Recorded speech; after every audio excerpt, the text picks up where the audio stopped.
कई बार केसेस कुछ ऐसे सामने आ जाते हैं जिसके अंदर हमें पता होता है कि आखिर इस केस के अंदर क्या क्या हुआ, पर्टिकुलर एक पूरी टाइमलाइन समझ में आ जाती है, बट फिर भी एट द एंड हमारे हाथ खाली होते हैं। जी हाँ, आज के भी केस के अंदर बिल्कुल ऐसा ही कुछ हुआ। सब कुछ सामने था, बट फिर भी ये केस आज भी अनसॉल्व्ड है। मेरा भी बहुत मन करता है कि कई बार मैं आपके सामने ऐसी कोई मिस्ट्री लेके आऊं जो आपने आज तक ना सुनी हो। मैं इस बात के लिए पक्का कह सकता हूं कि जो मैं आज आपको बताने वाला हूं वो आपने कभी नहीं सुनी होगी, लेकिन वीडियो के एंड होते होते आपके माइंड के अंदर काफी सारे क्वेश्चंस उठने लगेंगे कि आखिर ये क्या था, ये क्यों था और उसके साथ क्या हुआ था। तो यहाँ पर आपको अपना वो डिटेक्टिव वाला माइंड यूज करना है और पता लगाना है कि आखिर यहाँ क्या हो सकता था। आपकी थ्योरीज मेरे लिए बहुत इंपॉर्टेंट है। और इस केस को समझने के लिए हमें नॉर्वे देश की इस्डालेन वैली के अंदर जाना पड़ेगा और दिन था 29 नवंबर 1970 का। जी हाँ, सुबह सुबह के टाइम पर एक पिता अपनी 2 बेटियों को लेकर ऊपर पहाड़ से नीचे की तरफ उतरता जा रहा था और तभी जो उसकी छोटी बेटी थी जिसकी उम्र सिर्फ और सिर्फ 12 साल की थी, तभी उतरते उतरते उस बच्ची की नजर साइड में पड़े हुए पत्थरों में गई और जो उसने देखा वहां पर उसने बहुत जोर से चिल्लाकर अपने पिता को बुलाया कि आप यहाँ आकर वो देखिए, जो मैंने देखा है क्या वो सच है। तब ये तीनों लोग यानी कि दोनों बहनें और वो पिता उस पत्थर के पास गए और वहां पर उनको एक बहुत ही गंदी हालातों में एक महिला की लाश पड़ी हुई दिखाई दी। वो देखते ही समझ गए कि जिसकी भी लाश है इसको प्रॉपर पूरे तरीके से जलाया गया है ऊपर से लेकर नीचे तक, और साथ ही उसकी काफी सारी हड्डियां भी टूटी हुई थी क्योंकि देखते ही लग रहा था कि उसके हाथ और पैर बहुत अजीब सी डायरेक्शन में मुड़े तुड़े हुए थे, लेकिन वो प्रॉपर पूरे तरीके से जल नहीं पाए थे। अब जैसे ही उन्होंने ये चीज देखी वो तीनों बहुत ज्यादा घबरा गए। वो सीधा भागते भागते नीचे वैली के अंदर गए और वहां जाकर अपने लोकल पुलिस स्टेशन के अंदर रिपोर्ट करी कि हमने ऊपर पहाड़ पर उतरते हुए एक महिला की लाश देखी है और आप प्लीज हमारे साथ चलिए और जाकर देखिए कि आखिर वो क्या मैटर है। पुलिस वालों ने उन दोनों बच्चियों को तो नीचे ही रखा और उसके पिता को लेकर वो उसी वैली में ऊपर वापस चढ़ाई करके उसी पॉइंट पर गए जहां पर वो लाश पड़ी हुई थी। और पुलिस वाले जिस क्राइम सीन को अभी अपनी आंखों से देख रहे थे उनको कोई अंदाजा नहीं था कि आने वाले कुछ ही टाइम के अंदर ये ना सिर्फ पूरी 20वीं सदी का बल्कि 21वीं सदी का भी आज तक का सबसे मिस्टीरियस केस माना जाता है। उनको कोई अंदाजा नहीं था कि ये केस कितनी हाइप पकड़ेगा। खैर, पुलिस वालों ने उस लाश को संभाला, इधर उधर पलट कर देखा, आइट साइड देखा कि क्या कोई काम की चीज पड़ी है या नहीं, तो उसके पास काफी सारी चीजें भी मिली, वो भी मैं आपको पूरे केस के अंदर आगे बताऊंगा। लेकिन ये जो लाश यहाँ पर इस तरीके से पड़ी हुई थी, ये क्या मतलब था? एक लड़की क्यों यहाँ पर सुनसान इलाके में इस तरीके से ऊपर आएगी और इसके साथ आखिर कोई ऐसा क्यों करेगा? ये लड़की आखिर थी कौन? पुलिस वालों ने आसपास से सामान इकट्ठा करना शुरू किया और उनको काफी सारा सामान भी मिला, जिसके अंदर एक छाता, एक माचिस की डब्बी, कुछ मेकअप बॉक्स, एक पर्स, एक घड़ी, 2 पानी की खाली बॉटल्स, जूते की जोड़ी और काफी सारे मेकअप के साथ साथ एक नायलॉन स्टॉकिंग्स, जो आई थिंक गर्ल्स को ज्यादा पता होगा स्टॉकिंग्स के बारे में, तो वो नायलॉन स्टॉकिंग्स का भी एक जोड़ा वहीं पर पड़ा हुआ था। अब जैसी इतनी सारी चीजें पुलिस वालों ने देखी उनको तो लगा वाह, काम बन गया, इतने सारे एविडेंस सामने पड़े हुए हैं, तुरंत उठाओ, नीचे जाकर सभी को जोड़ेंगे और ये केस सोल्व हो जाएगा। लेकिन इतना हलवा नहीं था ये केस। पुलिस वालों ने क्राइम सीन की भी काफी सारी फोटोज क्लिक करी थी और जैसे ही वो उस लाश को उठाकर, उस सारे सामान को उठाकर नीचे लेकर आए और उन्होंने वो फोटोज प्रिंट करवाई, तो उन फोटोज के अंदर उन्होंने चीज नोटिस करी कि जो भी सारा तामझाम उनको मिला है, ये सामान जो उनको मिला है, ये सारा का सारा इस लड़की के चारों तरफ फैला हुआ था। मतलब कि इस सामान का पूरा गोला बनाया गया था और उस गोले के बीच में लाश पड़ी हुई थी। तो सबसे पहले पुलिस वालों को पता करना था कि आखिर ये लाश है किसकी, बट वो कैसे करते, क्योंकि इस महिला के पास तलाशी लेने पर कोई भी आइडेंटिफिकेशन नहीं मिली, कोई पासपोर्ट वगैरह नहीं मिला, कोई कार्ड वगैरह नहीं मिला जिससे समझ आ सके कि आखिर ये महिला है कौन। पुलिस वालों ने लोकल लोगों से पूछताछ करनी शुरू करी क्योंकि आसपास जो लोग होते हैं वही तो देखते हैं कि क्या ऊपर कौन जा रहा है पहाड़ पर। तो पुलिस वालों ने जैसे सबसे पूछा, लेकिन सभी ने हाथ खड़े कर दिए कि नहीं जनाब, हमने तो नहीं देखा कोई इस तरीके की लड़की ऊपर गई हो, शायद हो सकता है किसी के साथ गई हो, बट हमको इसके बारे में कुछ नहीं पता। अब पुलिस वाले बहुत ज्यादा परेशान क्योंकि उनको पहचान नहीं मिल पा रही थी। अब कोई तो नाम देना ही था, तो यहाँ पर इस लड़की को द इजडल वुमन का नाम दिया गया। लेकिन जब इस लड़की का पोस्टमार्टम किया जा रहा था और जब ये लाश डॉक्टर्स के पास आई थी, तब डॉक्टर्स ने पुलिस वालों को बुलाया और कहा कि बाबूजी, आप जिस लाश को उठाकर लेकर आए हैं ये कोई नॉर्मल लाश नहीं है, इसके साथ बहुत सारी उटपटांग चीजें हैं, वो आपको अभी आने वाले टाइम में पता लगेंगी। सबसे पहली उटपटांग चीज थी कि ये महिला तो पूरी तरीके से जल चुकी थी, मतलब कि अंदर से भी और बाहर से भी, लेकिन इस महिला ने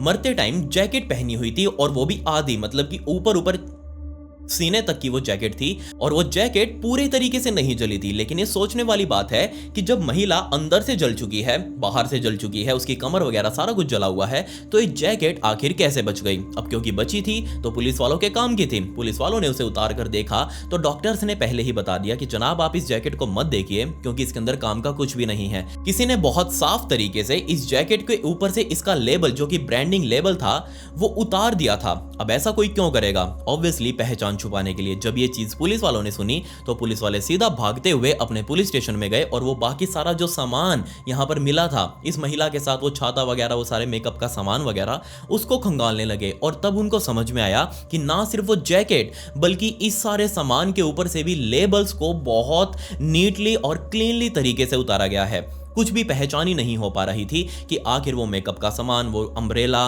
वो पानी की 2 बॉटल्स, वो सारी है किस कंपनी की, कहां से ली गई थी, कुछ भी पता नहीं चल पा रहा था। इस चीज ने पुलिस वालों के कान खड़े कर दिए और उन्होंने इस महिला का एक रफली सा स्केच बनाकर पूरे शहर के अंदर बंटवा दिया कि क्या किसी ने इस तरीके की महिला को ऊपर जाते हुए देखा है। और जो सारा सामान था उसकी भी फोटोज क्लिक कर करके पूरे शहर के अंदर लगवाई गई। लेकिन क्या ये महिला लावारिस थी? हम कह सकते हैं। क्यों? क्योंकि किसी ने भी इस महिला के गुमशुदगी की रिपोर्ट कहीं भी पूरे नॉर्वे देश के अंदर रजिस्टर नहीं करवाई थी। ऐसा कैसे हो सकता है? क्यों? किसी के तो परिवार की मेंबर रही होगी, तो वो परिवार सामने क्यों नहीं आया अपनी इस लड़की के खो जाने के लिए? दिन अब बीतते जा रहे थे, कई हफ्ते निकल चुके थे और तब पुलिस वालों को वहीं के बर्गन रेलवे स्टेशन से, जो इस इसडेल वैली का जो रेलवे स्टेशन था जिसे हम बर्गन शहर के नाम से भी जानते हैं, और इसी शहर के रेलवे स्टेशन से पुलिस वालों के पास फोन आया और कहा कि बाबूजी एक बार आप यहाँ आ जाइए स्टेशन पर, यहाँ कुछ लावारिस सामान पड़ा हुआ है। और जब पुलिस वाले वहां पर पहुंचे और उनको वहां पर 2 सूटकेसेस एक कोने के अंदर रखे हुए दिखाई दिए। जब स्टेशन वालों से पूछा गया कि सूटकेसेस है किसके, तो उन्होंने कहा कि जनाब कई दिन हो चुके हैं और हम इन सूटकेसेस को यहीं पर पड़ा हुआ देख रहे हैं, कोई इन्हें उठाकर नहीं लेकर जा रहा। हो सकता है कोई सवारी अपना सामान वगैरह भूल गई हो, बट जो भी है अब आप इसको संभालिए। पुलिस वालों ने वो सारा तामझाम उठाया, वहां से अपनी गाड़ी में रखा और वापस अपने स्टेशन के अंदर चाँव चाँव करते हुए पहुंच चुके थे। अब पहुंचे, उन्होंने वहां जाकर वो सूटकेस खोला और उसके अंदर से भी काफी सारा सामान निकला। अब सबसे पहली जो चीज उस सूटकेस के अंदर से निकली थी वो थी एक सनग्लासेस, यानी कि चश्मा।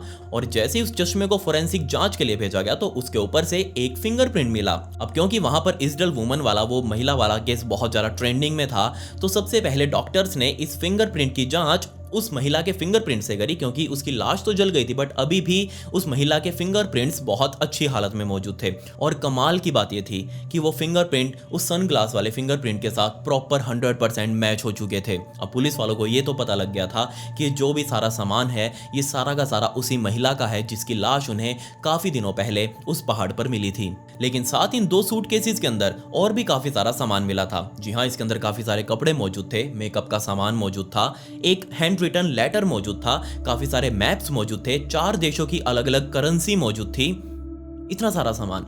और जब पुलिस वालों ने एक एक चीज को खंगालना शुरू किया तो जैसे कि उनको पहले पता था कि उस जैकेट से लेबल हटाया गया था, और ऐसा ही बिल्कुल यहां भी हुआ। इन 2 सूटकेसेस से निकला हुआ सारा सामान लावारिसी था, क्योंकि उसके ऊपर किसी भी कंपनी का कोई नाम वगैरह नहीं लिखा हुआ था। सारों की जो आइडेंटिटी थी, जो सारे लेबल्स थे, वो वहां से फाड़े गए थे। क्यों? आखिर यहां पर किस चीज की पहचान छुपाई जा रही थी? लेकिन ये सारा छोटा मोटा सामान एक थैली के अंदर बांधकर उस सूटकेस के अंदर रखा गया था। और जैसे ही सारा सामान चेक करने के बाद पुलिस वालों ने उसे साइड में रखा और अब बारी थी थैली की, और उस थैली को उठाकर देखा गया तो कमाल की बात यह थी कि उन सब चीजों के ऊपर तो लेबल नहीं था, लेकिन इस थैली के ऊपर था। और उसके ऊपर लिखा हुआ था कि ये थैली स्टेवेंजर सिटी से थी, मतलब कि इस बर्गन सिटी से तकरीबन 150 किलोमीटर दूर स्टेवेंजर शहर बसता है, और उसी शहर से ये थैली यहां तक ट्रेवल करके आई थी। अब पुलिस वालों को एक क्लू मिल चुका था कि जरूर ये सारा का सारा सामान या फिर ये महिला कभी ना कभी तो स्टेवेंजर शहर में गई होगी। अब पुलिस को अपनी जांच उस शहर तक आगे बढ़ानी थी। पुलिस वालों ने सबसे पहले उस पॉलीथीन की जांच करवाई और डॉक्टर्स ने बताया कि कभी ना कभी इस थैली के अंदर जूते वगैरह रखे गए थे। और जैसे ही पुलिस वालों को ये पता लगा, पुलिस वाले सीधा अपनी गाड़ी लेकर स्टेवेंजर में पहुंचे और वहां पर जाकर सभी जूतों वाली दुकानों में वो पूछने लगे कि ये थैली क्या किसी की है या नहीं। और कमाल की बात ये थी कि ये मेहनत उनकी रंग भी लेकर आई। एक दुकानदार ने अपनी इस थैली को पहचान लिया और कहा कि हाँ बाबूजी, काफी टाइम हो चुका है, काफी दिन हो चुके हैं, एक महिला आई थी मेरे पास और उस महिला ने ही मुझसे जूते वगैरह लिए थे और उसी को मैंने इस थैली के अंदर जूते डालकर दिए थे। उस आदमी आदमी ने काफी सारी और भी चीजें डिटेल में पुलिस वालों को उस महिला के बारे में बताई। कहा कि ये काफी यंग लग रही थी, इसके काले घने बाल थे, बहुत तेज फर्राटेदार इंग्लिश बोल रही थी, वो लग नहीं रहा था कि वो नॉर्वे से लोकल है, देखते ही कोई भी उसे पहचान सकता था कि वो किसी और देश से यहाँ पर आई है। अब जैसे ये बातें पुलिस वालों को पता लगी तो उनको एक डायरेक्शन मिलती जा रही थी कि हाँ, अब उनको नॉर्वे के अंदर तो इस महिला की गुमशुदगी की रिपोर्ट नहीं मिलेगी क्योंकि वो यहाँ की है ही नहीं, जबकि वो पहले यहीं इसी इलाके में ट्राई कर रहे थे कि यहाँ की कोई लड़की तो नहीं गुम हो गई। अब उनको समझ आ गया कि ये लड़की बाहर की है, बट यहाँ पर क्यों आई थी, कब आई थी, कहाँ कहाँ रुकी, क्या क्या किया और ये आखिर थी कौन, सब कुछ अब उन्हें जानना था। अब आप सोच कर देखिए, आप किसी और देश में जाते हैं तो ऑब्वियसली आपका वहां पर तो घर होगा नहीं, आप वहां जाकर किसी हॉस्टल में या फिर किसी होटल वगैरह में रुकेंगे। तो पुलिस वालों ने सोचा कि हम सबसे पहले इस स्कैवेंजर के आसपास ही जितने भी बड़े बड़े या फिर छोटे छोटे होटल्स हैं, हम उनके अंदर पूछताछ करते हैं कि क्या इस डिस्क्रिप्शन से मैच करती हुई कोई लेडी उनके होटल में आकर रुकी थी या नहीं। और अच्छी बात यह थी कि वहां पर मौजूद एक स्टैंस्टेवियन होटल ने इस महिला की डिस्क्रिप्शन को पहचान लिया, उसके रिसेप्शनिस्ट ने पहचान लिया कि हाँ जनाब, काफी दिन हो चुके हैं और जैसा आप सूटकेसेस वगैरह दिखा रहे हैं, दोनों सूटकेस, इनको मैं पहचानता हूं, इसको लेकर एक लड़की हमारे इस होटल के अंदर आई थी और उसने यहाँ पर चेक इन किया था। जब पुलिस वालों ने पूछा कि दिखाओ उसकी आइडेंटिटी वगैरह दिखाओ, तो आजकल तो जैसे हम ऑनलाइन चेक इन वगैरह कर लेते हैं, ऑनलाइन ही सब कुछ बुकिंग भी कर लेते हैं, लेकिन उस टाइम पर रजिस्टर के अंदर ही नाम लिखा जाता था। तो यहाँ पर उस रिसेप्शन वाले ने पुलिस वालों को उसका नाम दिया और यहाँ पर उस महिला ने अपना नाम फेनेला लॉर्च लिखा हुआ था। साथ ही उसने बताया कि वो बेल्जियम देश से आई है और यहाँ पर वो घूमने का काम कर रही है और वो अपना ट्रिप पूरा करके वापस अपने देश चली जाएगी। फाइनली अब पुलिस वालों को एक महिला का नाम मिल चुका था, फेनेला लॉर्च। यहाँ से अभी इस केस के सारे पॉइंट्स भी जुड़ने वाले थे। नॉर्वे की पुलिस ने तुरंत ही बेल्जियन पुलिस को कांटेक्ट किया और कहा कि आपके देश की एक फेलेना लॉर्च नाम की महिला हमारे देश में आकर, आई थिंक उसका मर्डर हो चुका है या फिर उसने कुछ भी किया हो अपने साथ, बट ऐसा कुछ उसके साथ हुआ है। आप हमें देखकर बताइए कि किस दिन फेनेला लॉर्च ने वहां से फ्लाइट पकड़कर यहाँ पर लैंडिंग वगैरह करी थी, सारे एयरपोर्ट से आप अपना रिकॉर्ड वगैरह खंगा लिए। लेकिन बेल्जियन पुलिस की तरफ से ये स्टेटमेंट आई कि पूरे के पूरे इस साल के अंदर यानी कि 1970 के अंदर किसी भी फेनेला लॉर्च नाम की महिला ने किसी भी एयरलाइन से ट्रैवल ही नहीं किया। एक्चुअल में बात यह थी कि पूरे के पूरे देश के अंदर ही फेनेला लॉर्च नाम की कोई महिला थी ही नहीं। तो जैसे ये चीज पुलिस वालों ने सुनी, नॉर्वे की पुलिस ने सुनी, वो बहुत ज्यादा हैरान कि ऐसा कैसे हो सकता है। यहां पर इस महिला ने अपनी गलत आइडेंटिटी क्यों रखी? हो सकता है वो अपनी पहचान छुपाना चाह रही हो, जैसे कि वो लेबल्स, किसी भी चीज के ऊपर लेबल नहीं मिले, उनकी भी पहचान छुपा रही है। तो पुलिस वालों को थोड़ा शक हो गया, वो और ज्यादा फर्दर गए, उन्होंने आसपास के और होटल्स में पूछताछ करनी शुरू करी। तो यहां पर पुलिस वालों को पता लगा कि पूरे देश के अंदर ये महिला घूमी है। जी हाँ, पुलिस वालों को वहां पर उस रजिस्टर से फेनेला लॉर्च की यानी कि इजराइल वुमन की वो हैंडराइटिंग मिल चुकी थी और उस हैंडराइटिंग के सैंपल्स ले लेकर ही पुलिस वालों ने इस महिला के 9 अलग अलग होटल्स के अंदर होने की उपस्थिति दर्ज करी। ये होटल पूरे देश के अलग अलग हिस्सों में फैले हुए थे और इन होटलों में रहते हुए इस महिला ने, इस बहुत ही रहस्यमयी महिला ने 7 अलग अलग नामों से अपनी एंट्री करी थी। बट क्यों? ये महिला आखिर थी कौन? क्या करना चाह रही थी नॉर्वे देश में घूम घूम कर? दिसंबर 1970 का टाइम आ चुका था। लगभग अब इस महिला की लाश को मिले हुए तकरीबन 1.5 महीने से भी ऊपर का टाइम बीत चुका था और दिसंबर की एंडिंग में इसी महिला की एक डीप ऑटोप्सी की गई, दोबारा से पोस्टमार्टम किया गया और इस पोस्टमार्टम के अंदर काफी सारी नई चीजें पुलिस वालों को पता लगी। सबसे पहली बात तो जब भी इस महिला की मौत हुई थी और जब इसको जलाया गया था, सोच कर देखिए उस टाइम पर यह महिला जिंदा थी। जी हाँ, इसके फेफड़ों के अंदर से डॉक्टर्स को कार्बन मोनोऑक्साइड के सैंपल्स मिले और ऑब्वियसली ये तभी होता है जब भी कोई बंदा जलते जलते आग के अंदर कूद जाए और वो उसी आग की हवा को अपने अंदर इनहेल कर ले, तो ऑब्वियसली वो धुआं भी अंदर जाएगा और वो उसी टाइम पर मर भी गई। लेकिन यहाँ पर एक और चीज थी जो बहुत ज्यादा अजीब लगी डॉक्टर्स को भी, पुलिस वालों को भी, और वो चीज ये कि चलो अभी तो ये आग से मर गई, लेकिन अगर ये आग से ना भी मरती तो भी इस महिला का मरना तय ही था। क्यों? क्योंकि इसके पेट के अंदर से डॉक्टर्स को 50, एक नहीं दो नहीं बल्कि 50 नींद की गोलियां मिली, वो भी अनडाइजेस्टेड। मतलब कि मरने से कुछ ही देर पहले इस महिला को ये 50 गोलियां या तो खिलाई गई थी या फिर इसने खुद खाई थी। बट ऐसा क्यों? एकदम से एक महिला जो कि नॉर्वे घूमने आई हुई है, अलग अलग जगहों पर रुक रही है, बेशक अपना नाम वगैरह बदल रही हो, तो वो क्यों एकदम से 50 नींद की गोलियां और वो भी बहुत ज्यादा हाई पावर वाली, वो ऐसा क्यों खाएगी और कोई इसे क्यों खिलाएगा? पुलिस वालों ने इधर उधर फिर से जांच करनी शुरू करी, लेकिन अब वो इस पॉइंट पर आकर रुक चुके थे। उनको आगे कुछ भी पता नहीं चल रहा था क्योंकि इस महिला की असली पहचान नहीं हो पा रही थी।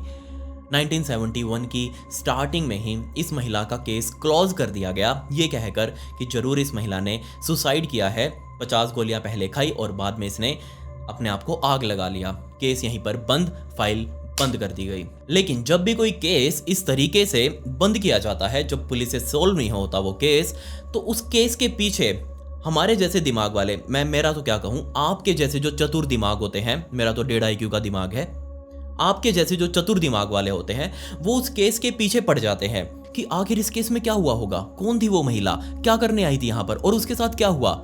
ऐसे वाले लोग उस केस के पीछे पड़े और वो वहां जाकर, जिस जगह पर ये लाश मिली थी, वहां जाकर उन्होंने काफी सारे इंटरव्यूज क्लियर करे और यहाँ पर अब काम पुलिस का ये लोग करने वाले थे। इन्होंने इस केस को आगे बढ़ाया और काफी सारी थ्योरीज निकल कर सामने आई। सबसे पहली थ्योरी निकली एक जासूस की। जी हाँ, ये तो श्योर था कि ये महिला इस देश की नहीं थी, तो ऑब्वियसली कहीं बाहर से आई होगी, दूसरे देश से आई होगी, हो सकता है वो सोवियत से आई हो, उस टाइम पर सोवियत यूनियन हुआ करता था, या फिर हो सकता है किसी और देश से आई हो यहाँ पर इस नॉर्वे देश की जासूसी करने के लिए। क्यों?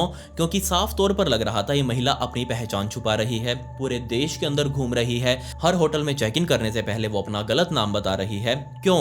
उसके पास काफी सारा कैश भी है, 4 अलग अलग देशों के नोट हैं उसके पास, उसने अपने सारे सामान से भी लेबल्स वगैरह हटा दिए हैं। ऐसा काम तो कोई वही करेगा जिसको अपनी पहचान छुपानी हो, और पहचान कौन छुपाता है? ऑब्वियसली एक जासूस। और जैसे ये जासूस वाली थ्योरी ने आग पकड़ी, तब इसके ऊपर लोगों को विश्वास भी होने लगा और इसके पीछे एक बहुत ही सॉलिड रीजन था। जी हाँ, आपको पता होगा कि 1970s का वो समय था जब कोल्ड वॉर चल रहा था, सोवियत और अन्य देशों के बीच में कोल्ड वॉर चल रहा था, और उस टाइम पर हर देश ये चाह रहा था कि वो अपने एक अलग वेपन्स बनाए जो उसके देश को सुरक्षा प्रदान करे। और उस टाइम पर ये नॉर्वे देश द पेंगुइन नाम की एक मिसाइल बना रहा था, एक एंटी शिप मिसाइल जो कि बहुत दूर जाकर किसी भी जहाज को तबाह करने में सक्षम थी। 1970 का अंत होते होते पेंगुइन मिसाइल बनकर तैयार हो चुकी थी और अब इसकी टेस्टिंग वगैरह चल रही थी। अलग अलग जगहों पर समुद्र के अंदर तट के किनारे रहते हुए ही इस पेंगुइन मिसाइल का प्रशिक्षण किया जा रहा था, टेस्टिंग की जा रही थी।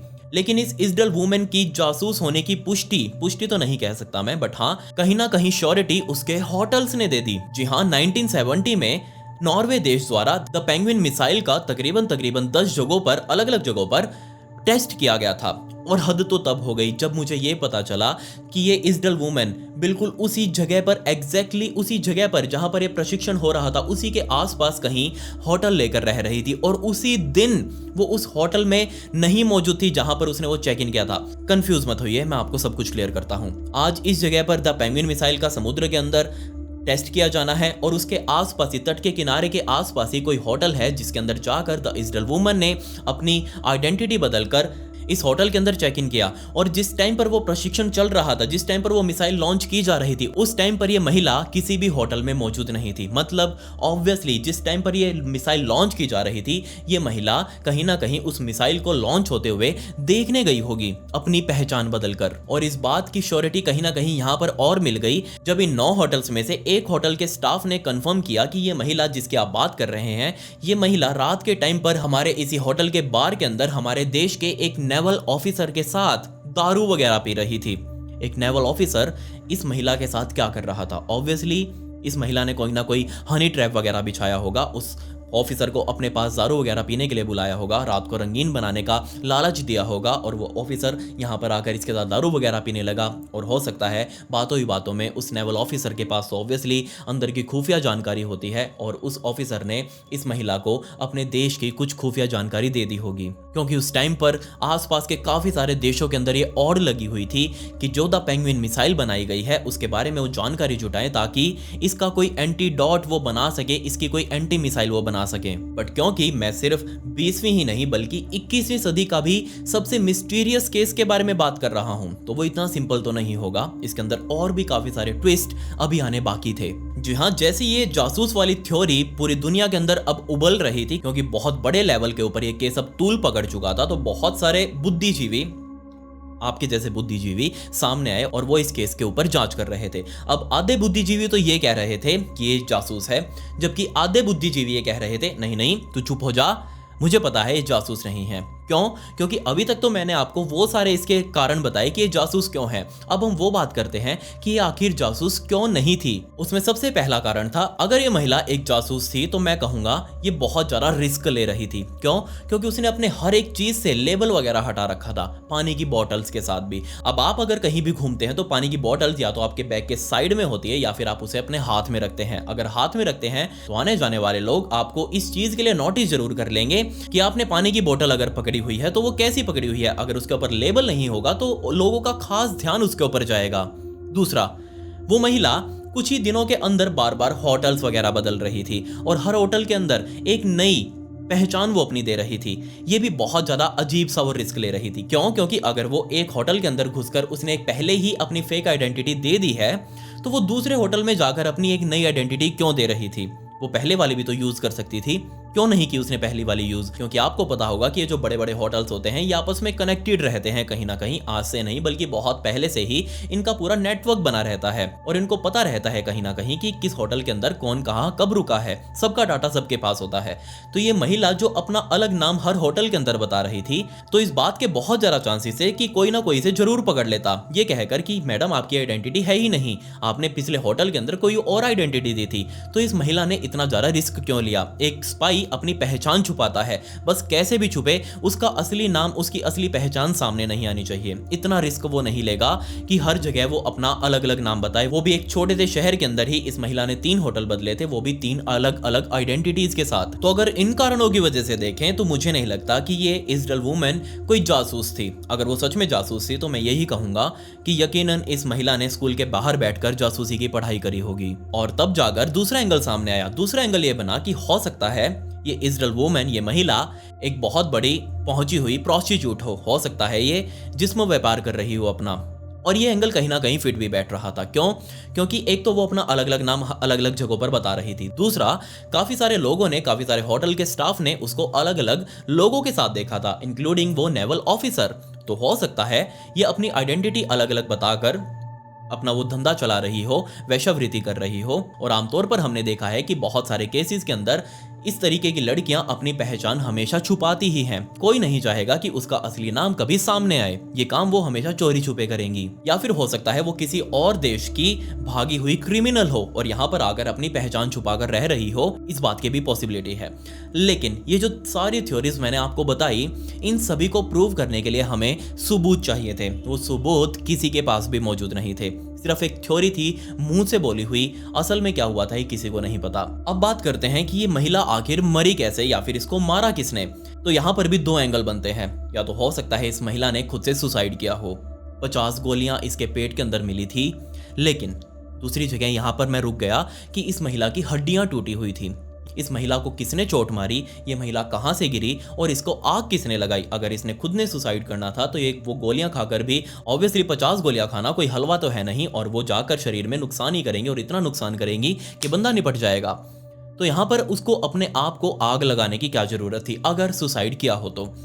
या फिर दूसरी थ्योरी है इसका मर्डर किया गया है। अगर मर्डर किया है तो सबसे पहला क्वेश्चन किया किसने है? और दूसरी बात, अगर किसी का भी मर्डर करना है तो ऑब्वियसली इस महिला को 50 गोलियां धक्के से खिलाना ये भी कोई आसान काम नहीं था। जब तक खुद की उसकी मर्जी ना हो वो 50 गोलियां कैसे खा लेगी? सोचकर देखिए आप, यहाँ पर ये सोचने वाली बात है कि 50 गोलियां उसके पेट में मिली है, वो भी अधपची हुई। वो अभी भी उसके पेट में ऐसी कैसी पड़ी थी और वो मर गई उससे पहले। इसके बाद हम मान सकते हैं कि मारने वाले ने इसके शरीर को आग लगा दी। लेकिन मैंने आज तक जितना भी क्राइम देखा है, जितना भी मैंने क्राइम के अंदर रिसर्च किया है, इस तरीके से मारने का तरीका ये मुझे बहुत ज्यादा अजीब लगा। ना ही ये मुझे प्रॉपर सुसाइड लग रहा है, ना ही मुझे प्रॉपर मर्डर लग रहा है। अब मेरा लास्ट क्वेश्चन वो ये कि अगर ये महिला एक जासूस थी तो जासूस की पहचान छुपाना ना सिर्फ उसकी जिंदगी में रहते हुए बल्कि उसकी मौत के बाद भी इसकी पहचान हमेशा छुपाई जाती है। तो ये महिला इतने अजीब तरीके से जाकर क्यों मरी या फिर क्यों मारी गई? और अगर मारी तो किसने मारी? ऑब्वियसली अगर ये महिला यहाँ तक पहुंच गई थी इस पहाड़ी तक, तो ये पहाड़ी बहुत ज्यादा सुनसान है।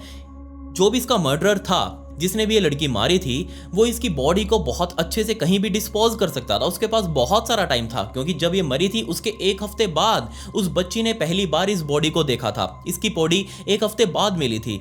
तो यहाँ पर 1 हफ्ते से भी ज्यादा का टाइम था उस मर्डरर के पास कि इस लड़की को मारकर और इस लड़की की लाश कभी ना मिले, वो कहीं भी गड्ढा खोद कर इसे दफना सकता था। बात खत्म यहीं पर, आज मैं केस नहीं बना रहा होता, बट यहाँ ऐसा नहीं हुआ। आज 50 से भी ज्यादा सालों का समय बीत चुका है, तकरीबन 53 साल होने वाले हैं, बट अभी तक भी ये एक मिस्ट्री ही बनी हुई है। हम तो उसकी आज तक पहचान ही नहीं कर पाए। आगे का केस तो तब सोल्व होता जब इस महिला की पहचान हो जाती। लेकिन एंड में मैं आपको मेरी भी थ्योरी देना चाहूंगा। अभी तक जो मैंने थ्योरीज बताई वो सारी लोगों की थी, बड़े बड़े जासूसों की थी, लेकिन किसी ने भी इस एंगल से नहीं सोचा कि हो सकता है ये महिला किसी मानसिक बीमारी से पीड़ित हो सकता है ये डिप्रेशन में हो, अकेली हो, और ये दूसरे देश से यहाँ आई और इसने यहाँ पर आकर ये पूरा देश घूमा, अलग अलग होटल्स में रुकी ताकि इसको कोई पहचान ना सके। इसने अपनी पहचान भी छुपाई और एंड में आकर इसने अपने आप की जान ले ली। कहीं ना कहीं ये पॉइंट हो सकता है। मैं ही नहीं कह रहा है कि ऐसा ही हुआ होगा, बट नहीं, हम इस थ्योरी को भी रूल आउट नहीं कर सकते। कहीं ना कहीं इस एंगल से भी पहले सोचा जाना चाहिए था। 2016 में भी वापस इस केस को खोला गया था और उसकी दोबारा से ऑटोप्सी की जानी थी। जी हाँ, उसकी लाश को दफना दिया गया था, लेकिन जब उसकी लाश को दोबारा उठाया गया तो सिर्फ उसकी खोपड़ी की जो दांत वगैरह थे, जो उसका जबड़ा था, सिर्फ वही बचा हुआ था। और जब उस दांतों को टेस्ट के लिए लेबोरेटरी में लाया गया तो उनको पता चला कि यहाँ पर इस महिला ने अपने 3 दांत बदलवाए हुए थे। सॉरी, 1 दांत बदलवाया हुआ था। 2 दांतों के ऊपर उसने सोने की कैप चढ़वाई हुई थी, जबकि एक पूरा ही दांत उसका सोने का था। 3 दांतों के ऊपर काम करवाया गया था। तो यहाँ से हम सोच सकते हैं कि इस महिला के पास पैसा तो बहुत सारा था, दूसरे देश से आना, यहाँ अलग अलग इतने बड़े बड़े होटल्स के अंदर रुकना, और इसके पास खुद के पास ही सूटकेस में 4 अलग अलग देशों की करेंसी भी मौजूद थी। लेकिन एक सवाल अभी भी यहाँ छूट गया, वो 2 सूटकेस उस रेलवे स्टेशन के ऊपर क्यों मिले थे? ये महिला अपने साथ क्यों नहीं लेकर गई? क्या वो सूटकेस किसी और ने वहां पर छोड़े थे? I don't know, sorry, we don't know, हमें नहीं पता आज तक। खैर, ये केस था द मिस्टीरियस इजडल वुमेन का। ये केस आज भी बहुत ज्यादा रहस्यमयी है। इसके बारे में जब भी बात चलती है कि आखिर उस महिला के साथ क्या हुआ होगा। आपकी थ्योरीज आप मुझे बताइए मेरे इंस्टाग्राम पर आकर। ये मेरी इंस्टाग्राम आईडी है, इसका लिंक आपको डिस्क्रिप्शन में भी मिल जाएगा, तो प्लीज़ आप मुझे वहाँ फॉलो जरूर कर लें। वहाँ पर भी मैं इसी तरीके की स्टोरीज छोटे फॉर्मेट में यानी कि रील्स में डालता हूँ, तो आपके हाथ से फॉलो बटन जरूर क्लिक हो जाना चाहिए। खैर, पिछली वीडियो का शाउट आउट धीरज मंडेन को and comment pick me to get a shout out in next video. मिलते हैं अगली वीडियो में। ये वीडियो देखने के लिए धन्यवाद।